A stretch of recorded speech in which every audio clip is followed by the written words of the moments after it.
it's time to go! Fire's on Front Street!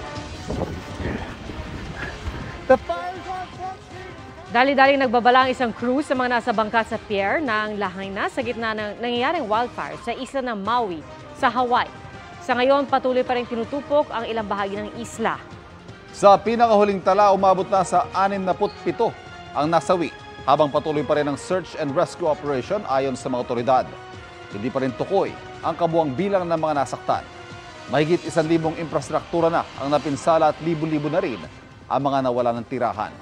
Paiimbestigahan naman daw ng gobernador ng Hawaii ang insidente, lalo't may mga emergency sirens sa isla, pero hindi raw ito tumunog nung nagkaroon ng sunog.